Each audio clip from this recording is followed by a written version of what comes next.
Welcome back to the Road to Racing YouTube channel. On today's episode, we're stripping down the S52 and getting it all cleaned up in preparation for the refresh. We've got all new gaskets and accessories, so we want to make sure it's all nice and clean before we put it back together. Let's go ahead and get the starter out of the way. There's just one cable holding it to the engine right now.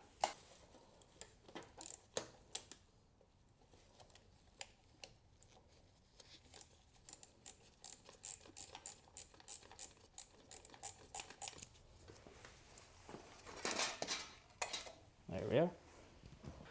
I've been noticing a lot of bits of plastic, and I believe the clutch fan exploded before I purchased this car, so I think that a lot of these bits and pieces are from that. So one piece that I can't really explain down here, it's wedged in between the flywheel. I'm not sure what this actually is too. We'll have to figure that out later. I'm gonna start cleaning up the rest of the harness and then try and get that out of the way. There's a couple of, I believe, 10mm bolts holding this little metal piece on, but let's first disconnect all the sensors that are still left in here. This one. Nice and oily over here. Oh, that is disgusting.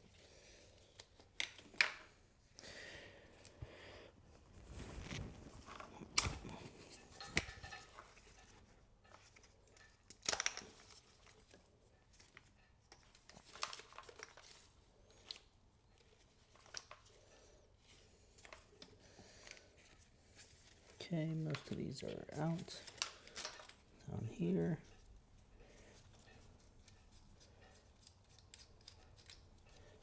Go ahead and remove that temporarily. Let's see here. So we got another plug here. I believe that's the crank positioning sensor. I believe. Yeah, crankshaft positioning sensor.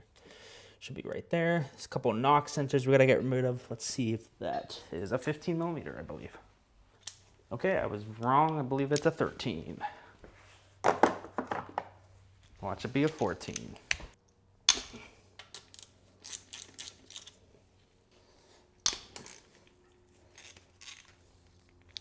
Okay, so these are our two knock sensors just disconnected.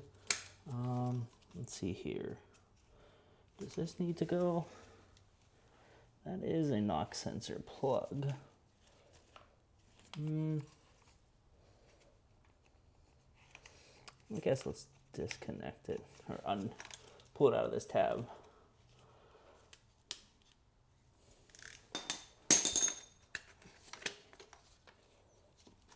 Okay. Let's go ahead and zip those knock sensors out real quick.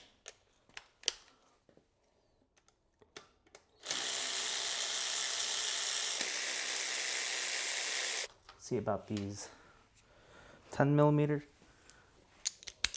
right here. It's holding this bracket on. And there's one right here as well.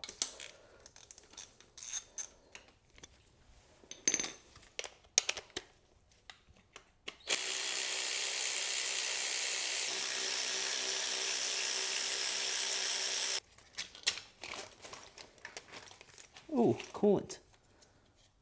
That is in fact in there.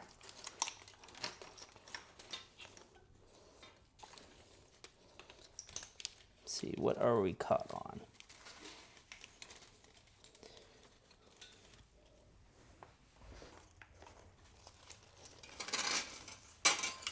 Gotta fish these wires out nicely.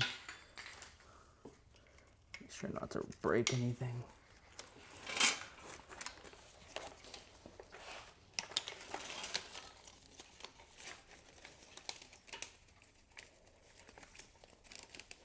Couple areas I'm gonna have to go and definitely touch up with some electrical tape or something.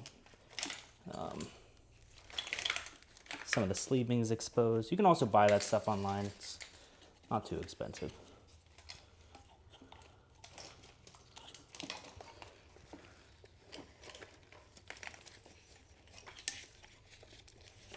All right.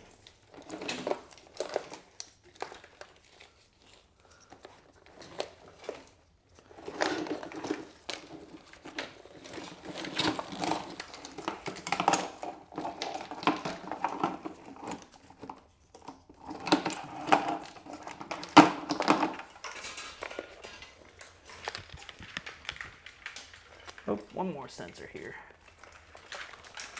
There we are. We got the wiring harness out. Let's go ahead and get this flywheel off. I'm gonna use the impact to break them free because I don't have my flywheel lock with me. And yes, this is a janky setup. I would not recommend it, but here we are. Just got lucky there. We were turning that into a round bolt, but luckily the torque socket saved us. Let's see if we can get this flywheel all off now.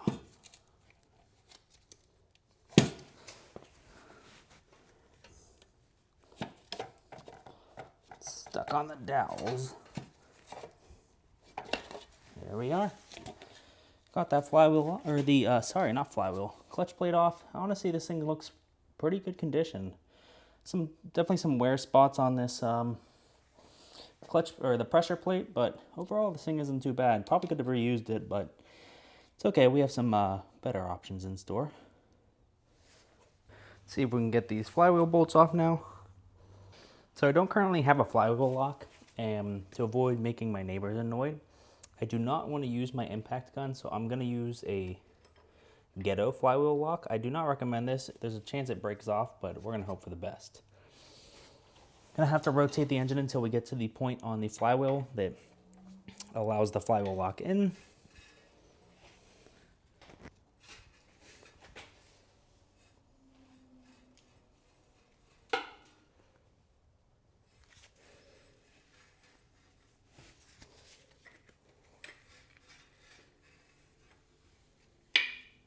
There we are.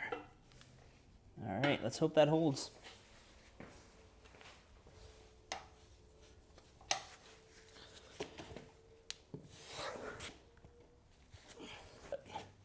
Working just fine.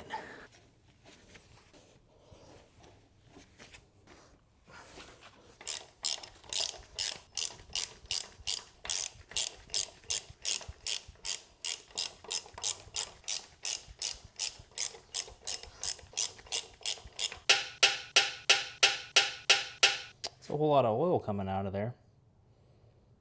I did not drain this engine. That's probably not the best, but hey, that's not supposed to be there. Maybe I should actually jack this thing up and drain the oil real quick before that leaks all over the floor here.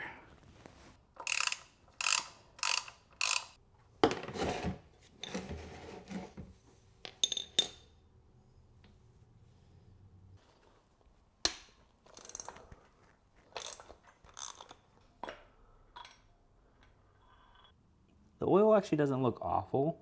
It doesn't smell horrible either, so hopefully they did a pretty good job of maintaining this engine before me.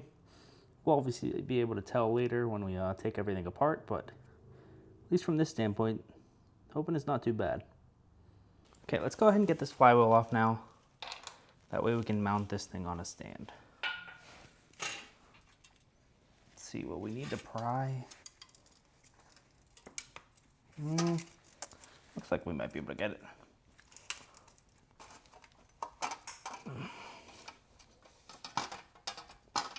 Oh yeah, that's always a catch you off guard how heavy this thing is. Whew. There's a whole lot of gunk back here. Honestly, I thought the rear main seal would be worse than it is. It doesn't look completely awful. Honestly, I'm still kind of amazed at where all the oil is coming from. I think our oil pan might be a big culprit. Something I noticed, which is unfortunate, is it looked like somebody seems to have made their own gasket here. I'm hoping the valve cover isn't damaged, but I gotta be honest, it looks like it's lifting, so I might have to replace that. I was hoping not to, but it is what it is. So I'm gonna go ahead and get this out so we can take this plate off.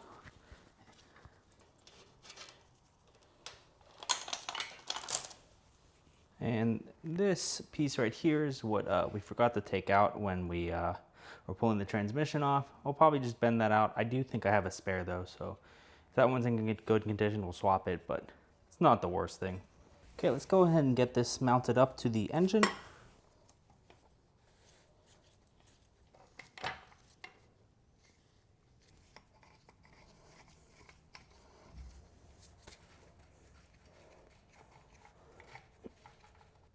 for taking up the bell housing bolt hole, we're gonna have to use this little eyelet here. I think that's actually what is intended to be used for pulling the motor, but I actually forgot about that.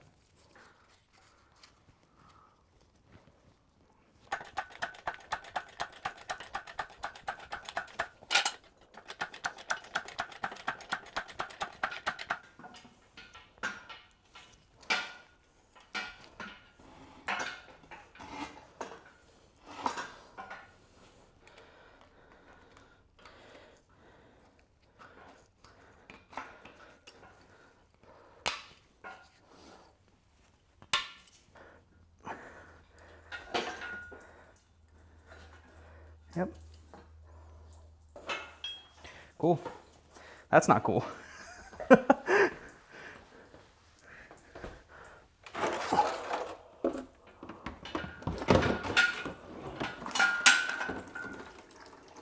Now that we have the engine on the engine stand, why don't we go ahead and dress down the rest of the engine, get all these hoses and wires out of the way so we can see what we're working with. Start with this coolant hose. Definitely looks like it needs replaced. Let's see here. Ooh, that looks nice and crusty in there. That is disgusting. And I just poured coolant all over my foot. Beautiful. Something to keep in mind if you're tearing down one of these, the knock sensors are different lengths. Helps you keep them in order. So the short one's going to be towards the rear of the engine and the longer one's towards the front.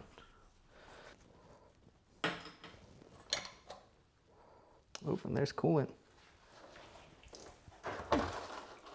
We're gonna go ahead and focus over here real quick. We're gonna be taking off the Vanos line coming here to the oil filter housing. And then as you can tell, everything is just caked in oil over here. Pretty much any BMW is typically known for oil filter housing gaskets to leak. These engines in particular are super notorious for that. These M54s, S54s, all of them pretty much from this era. They tend to leak. The seal inside gets pretty hard and brittle and it just cracks apart, and then you'll take it off and it's completely flat. So this engine is no different. It's definitely seen its time in there, so we're gonna go ahead and replace that obviously and get this all cleaned up. So let's get these lines off first. Just make sure to get both the washers off of here. There's one here, you don't want to place a second washer on top when you go back to install this. Let's go ahead and break this side free. I'm gonna have to use a wrench because it won't fit a socket with a thermostat on. Ooh. This side will more than likely seep oil. Just gonna put a rag there to prepare. Apparently it has been drained long enough that it does not want to seep. It works for me. And I'm gonna go ahead and just throw this right in the trash because we're definitely not using this again. Again, just make sure to get any washers off. You don't wanna double stack them. This one is really stuck in there. I'm gonna have to grab the pick. Oh, there it is.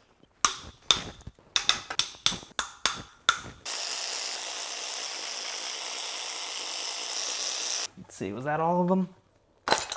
It was. And I just dropped all of them. That was comical. So this is a new case for me. I've never had the gasket just stick to here. Let's see. Oh, that is insane. Yep. That is brittle. I mean, you can break that apart. That is not soft at all. Might be original, to be honest, based on the way it feels. So that's pretty crazy. This thing definitely was due to be replaced. You can see there's just gunk all over here, down here. So this is all gonna need cleaned up. I definitely recommend plugging these holes. That's your oil passages, so you don't want anything to get in there while you're cleaning. So definitely make sure to seal those up.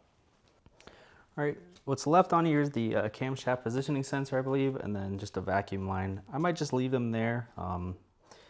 This vacuum line is more than likely gonna need replaced. I might take that off, but the camshaft I'll leave. I'm not gonna take out the Vanos solenoid here.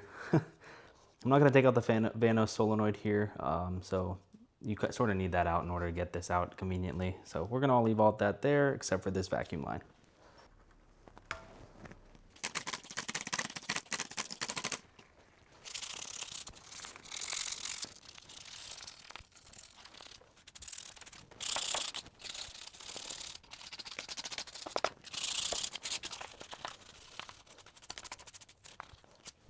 Well, after hours of scrubbing, this is the end result. I have to just stop myself because I can go a little overboard.